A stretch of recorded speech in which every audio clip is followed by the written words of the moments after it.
This is session 11, Communication Skills. In today's session, we will discuss what communication is and the importance and purpose of communication. We will also go over communication skills and guidelines for effective communication. We will end with preparing to speak, preparing the setting, and communicating your message. Communication is the process of sending information. This exchange of information can occur through written and spoken language, hand signals and body language, or a thought. To be an effective community health advisor, you must listen carefully. It is easier to help people make decisions if you understand where the person you are talking to is coming from and the person's readiness to get information on the topic you are asking about.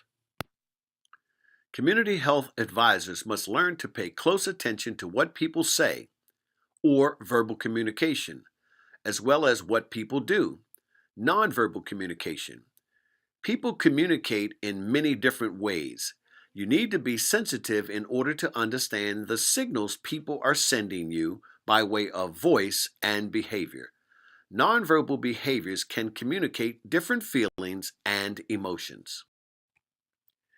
In the workshops, you are going to inform and educate your fellow congregation members about breast, prostate, and colorectal cancer in order to encourage them to consider screening.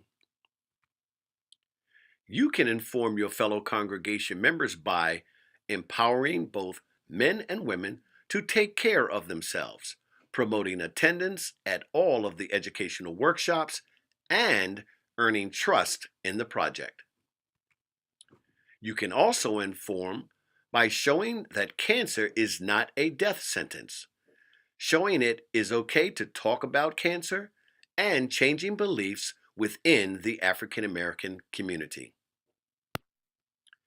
You can educate your fellow congregation members during workshops by giving facts about breast, prostate, and colorectal cancer, sharing information about resources and services, teaching about types of cancer screening, networking, and answering questions and being a community resource person.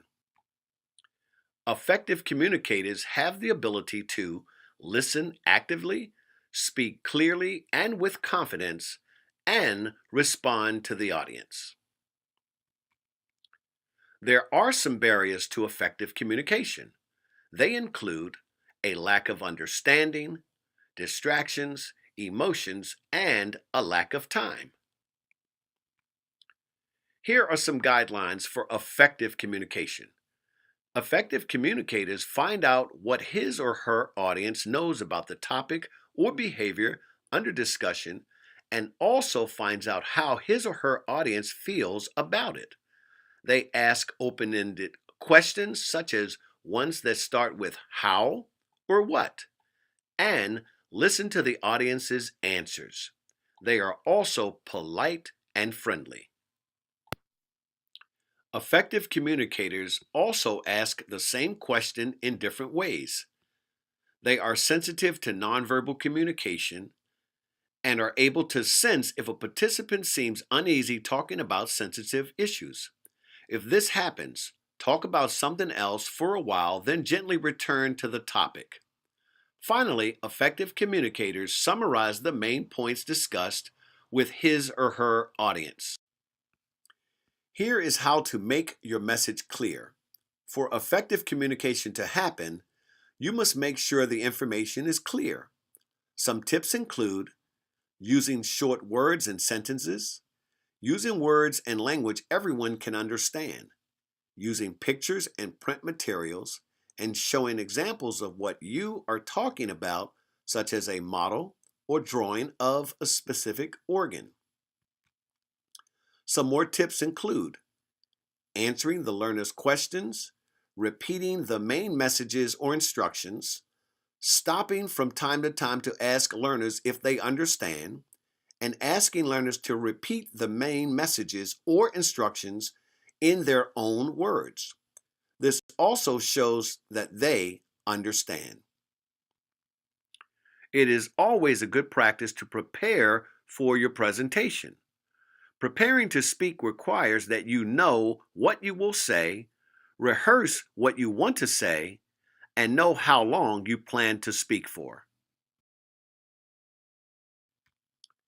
Make sure you have everything you need in order to successfully teach the workshops. This includes taking the time to prepare the setting. In order to prepare the setting, you need to organize and check your materials and equipment. Arrive 30 minutes to 1 hour early and set up and know the room. There are some basic rules you must follow to successfully communicate your message.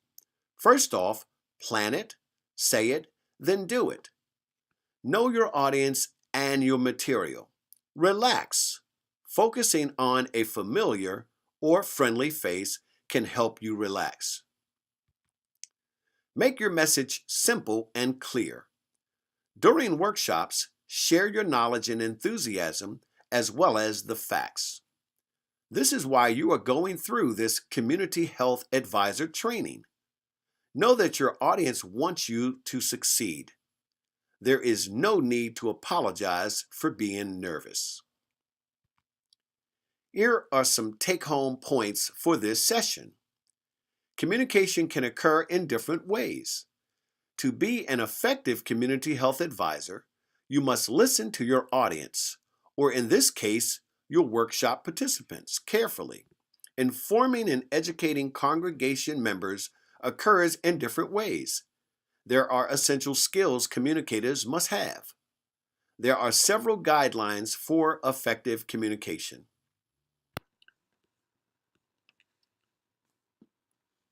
Thank you for watching this session.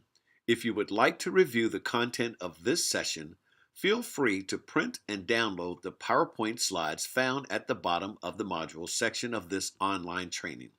You can also refer back to your Community Health Advisor manual you received during the first half of your training.